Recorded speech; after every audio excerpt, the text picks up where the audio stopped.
নমস্কার বন্ধুরা, ভাইসুতি রান্নাঘরের তরফ থেকে আপনাদের সবাইকে স্বাগত। আজ আবার চলে এসেছি একটা নতুন রেসিপি নিয়ে। আজকে করব ইলিশ মাছ ভাপা। ইলিশ মাছ ভাপা আমি অনেকভাবেই করেছি, আপনারা দেখেছেন, কিন্তু তবুও ইলিশ মাছ ভাপা খেতে দুর্দান্ত ভালো লাগে, আর আপনাদের সাথেও বারবার শেয়ার করতে আমি চলে আসি। তবে আজকে একটু অন্যরকমভাবে ইলিশ মাছ ভাপাটা করব। চলুন দেখা যাক কীভাবে করি।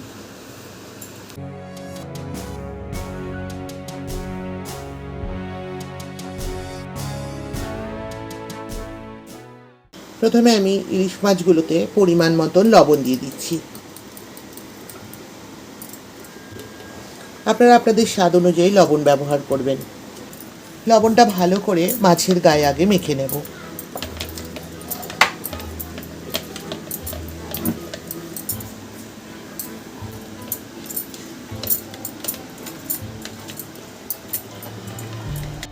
একটা টিফিন কৌটো নিয়ে নিয়েছি, তার মধ্যে আমি লবণ মাখানো মাছটা বসিয়ে দিচ্ছি।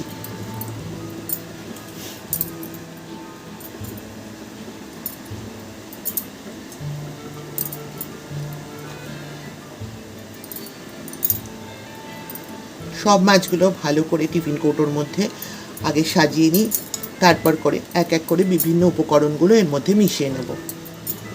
দিয়ে দিচ্ছি হাফ চামচ হলুদের গুঁড়ো, দিয়ে দিচ্ছি ছোটো চামচের 1 চামচ শুকনো লঙ্কার গুঁড়ো, দিয়ে দিচ্ছি ছোটো চামচের 1 চামচ কাশ্মীরি লঙ্কার গুঁড়ো। এবার একটা মিক্সার গ্রাইন্ডারের মধ্যে আমি নিয়ে নিয়েছি হাফ চামচ লবণ, 5 চামচ সাদা সর্ষে, 2 চামচ পোস্ত আর 4টে কাঁচা লঙ্কা। লবণটা নিলে সর্ষে বাটাটা তেতো হবে না। এবার একটু জল দিয়ে এটার একটা পেস্ট রেডি করে নিচ্ছি। মশলার পেস্টটা দেখুন রেডি হয়ে গেছে। এবার আমি এটা ইলিশ মাছের মধ্যে মিশিয়ে দেব। এবার আমি ইলিশ মাছগুলোর ওপরে এটা দিয়ে দিচ্ছি।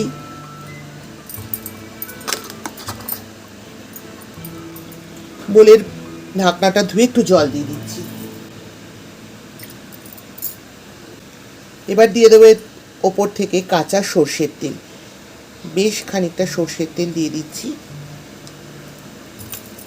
এবার যেই চামচটা দিয়ে সর্ষে দিয়েছিলাম সেটা দিয়ে আলতো হাতে একটু মেখে নেব।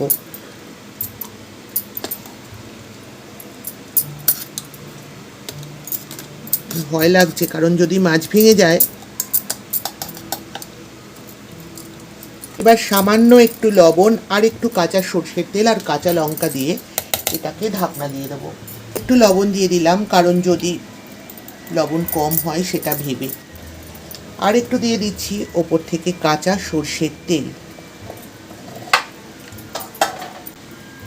এখানে 5টা কাঁচা লঙ্কা নিয়েছি। 9 পিস মাছের জন্য আমি 5টা কাঁচা লঙ্কা নিয়েছি।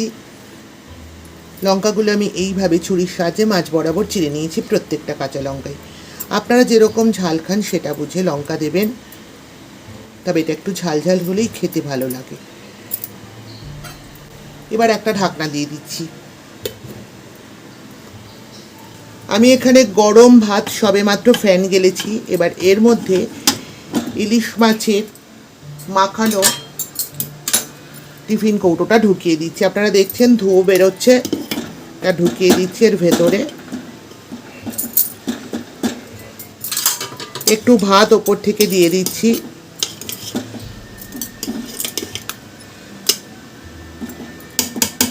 এবার একটা ঢাকা দিয়ে দিচ্ছি, হাঁড়ির ঢাকনাটা। এবার এমতো অবস্থায় এটা 10 মিনিট থাকুক, তারপরে আমি ফিরে আসছি। বন্ধুরা, এতক্ষণে আমার ইলিশ মাছ ভাপা রেডি হয়ে গেছে। আস্তে আস্তে আমি ভাতটা সরিয়ে দিচ্ছি। একটু গরম রয়েছে, তাই আলগা হাতে বার করতে হচ্ছে। টিফিন কৌটোটা একটু বার করে নিই, খুব গরম রয়েছে। একটু ভাতগুলো আমি ছাড়িয়ে নিচ্ছি, নাহলে টিফিন কৌটোটা খুললে পরে ভাতগুলো মাছের ভেতরে ঢুকে যাবে।